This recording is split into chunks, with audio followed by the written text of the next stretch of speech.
오늘 이 시간에도 함께 하시는 모든 성도님들의 삶의 자리 가운데 하나님의 은혜와 평강이 함께 하시기 바랍니다. 특별히 속회 예배 드리실 때에 하나님의 풍성한 은혜를 누리시기 바랍니다.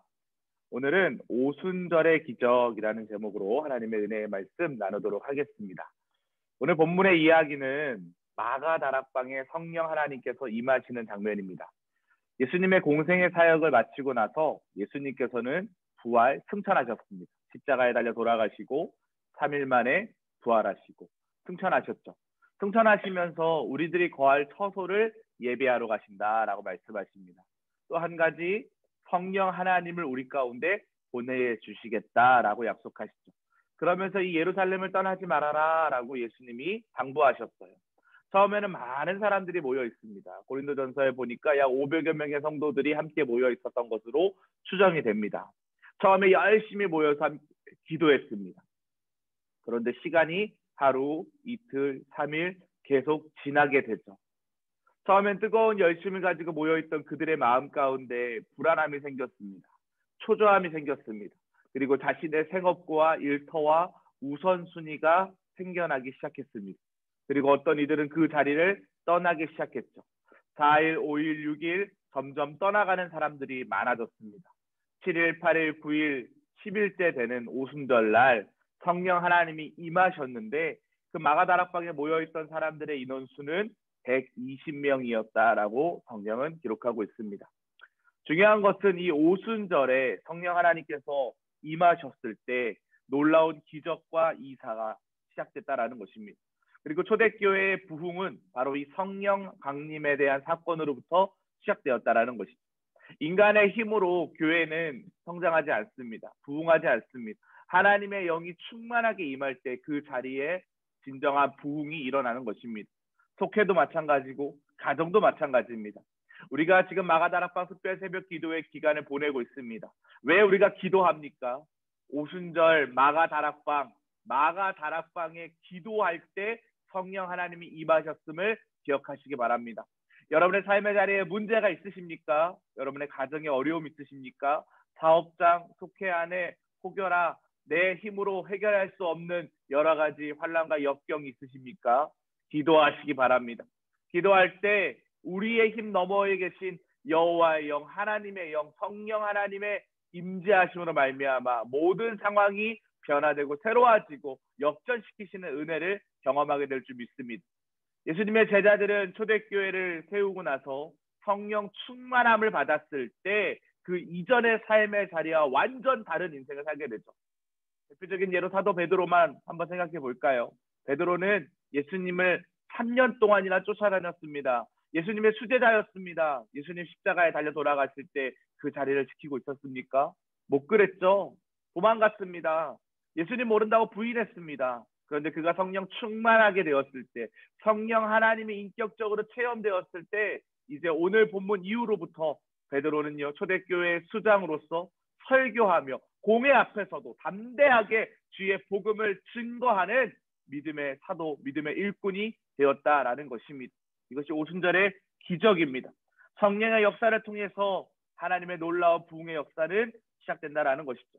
그렇다면 오늘 본문의 이야기를 통해서 우리가 한번 이러한 하나님의 말씀의 능력을 좀 더 세밀하게 살펴보길 원합니다.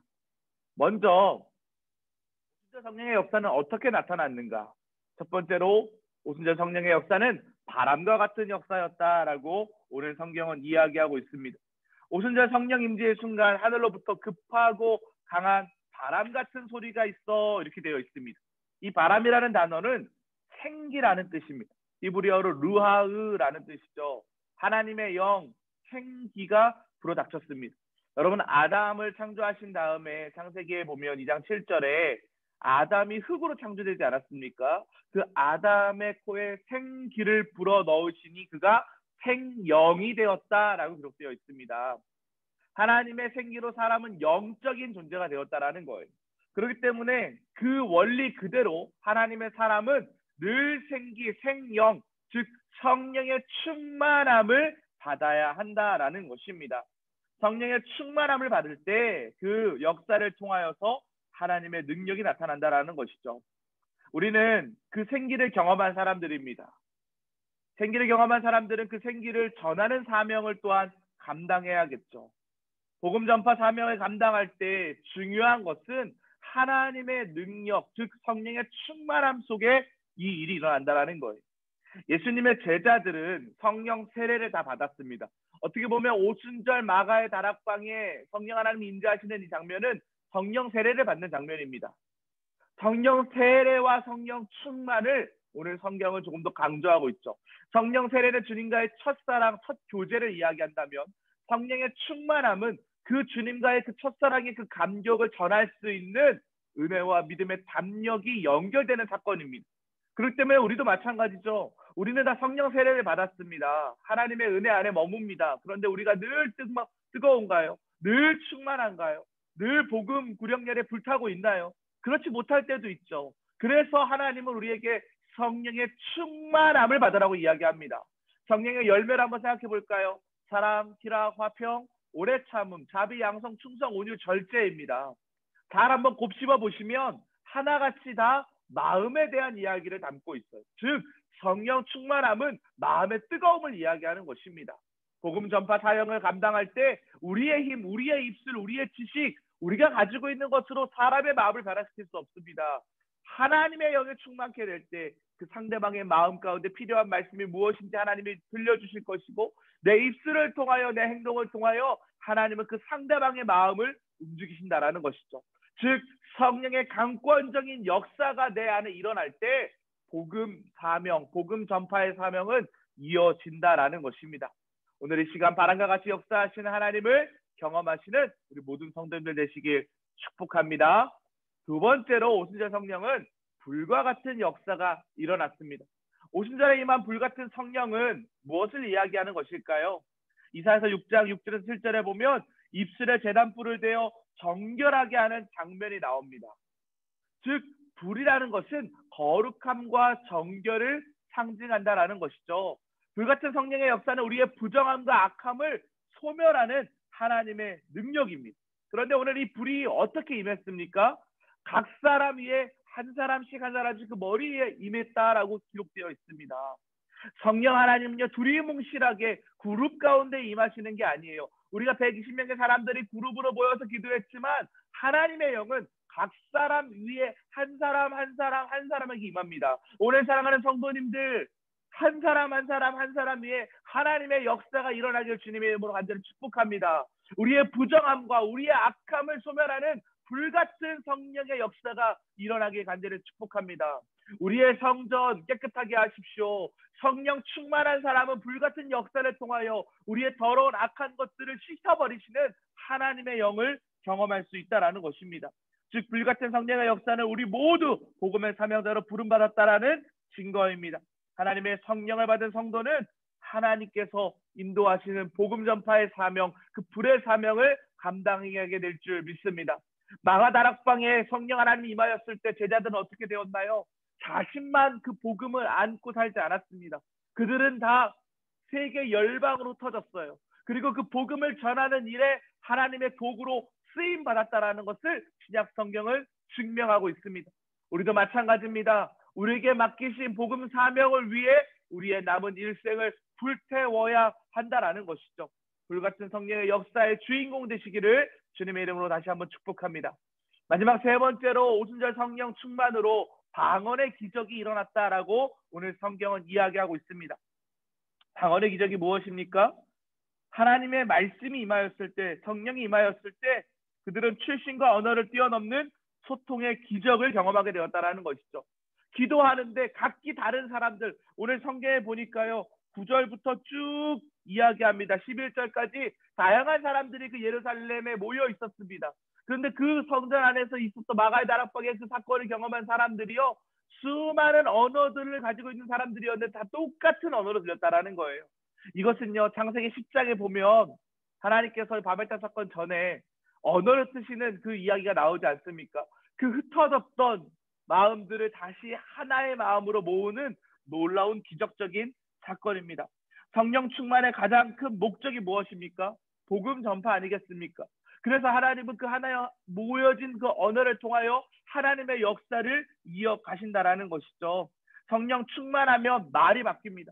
저주가 아니라 축복으로, 부정적인 말이 아니라 긍정적인 말로, 비난이 아니라 칭찬으로 우리들의 삶의 자리 가운데 건설적이고 배려하고 격려하고 위로하는 말로 바뀌게 된다라는 것이죠. 하나님의 사람들은 이러한 말을 해야 될 줄 믿습니다. 언어를 뛰어넘는 소통의 기적을 통하여서 하나님께서는 지금도 역사하고 계신다라는 것이죠. 오순절 마가의 다락방에는 제자들에게 임한 이 성령의 사건은 상상치도 못한 기적이었습니다. 바람 같은 영이 임하여서 거룩한 영으로 변화되었고, 불 같은 영이 임하여서 정결함과 순결한 마음으로 변화되었습니다. 삶의 자리 가운데 이 오순절 마가의 다락방, 너무나도 은혜인 것 같습니다. 감리교에서 출판한 이 교재를 통하여 우리가 말씀을 매주마다 살펴보고 있지만, 우리 안양 감리교회는 지금 마가의 다락방 특별 새벽 기도회를 진행하고 있습니다. 기도할 때, 이렇게 기도할 때 성령 하나님께서 우리들의 삶의 자리 가운데 충만하게 임하여서 우리의 모든 삶의 자리가 변화되고 새로워지는 은혜로운 자리가 되게 될 줄 믿습니다. 사랑하는 성도 여러분, 성령 충만합시다. 지금 코로나19의 상황 가운데 불안과 염려에 휩쓸려 있는 인생들이 있습니까? 그 휩싸여 있는 모든 상황 가운데 함께 하시는 하나님의 임재를 기억하십시오. 성령의 역사는 지금도 나타나고 있습니다. 우리의 삶의 자리 가운데 함께 하시는 하나님을 경험하시는 모든 성도님들 되시기를 주님의 이름으로 간절히 축복합니다. 잠시 기도하겠습니다. 하나님 감사합니다. 오순절 마가의 다락방에 120명의 하나님의 백성들은 뜨겁게 모여서 기도했습니다. 성령 하나님 약속대로 임하셨고, 요한복음 14장에서 16장에 말씀하시는 것처럼 우리와 함께 있게 하신다 말씀하셨습니다. 우리의 길을 가르치신다 말씀하셨습니다. 죄에 대하여 심판에 대하여 알려주신다 말씀하셨습니다. 예수를 증언케 하시겠다 말씀하셨습니다. 우리의 장래의 일을 보이시고 인도하시겠다 말씀하셨습니다. 그 성령 하나님을 경험한 제자들은 그들의 인생 가운데 주눅들지 않았습니다. 낙심하지 않았습니다. 좌절하지 않았습니다. 바람같이 임한 성령 하나님의 거룩한 영으로 충만했고, 불같이 임한 성령 하나님의 정결함으로 무장했습니다.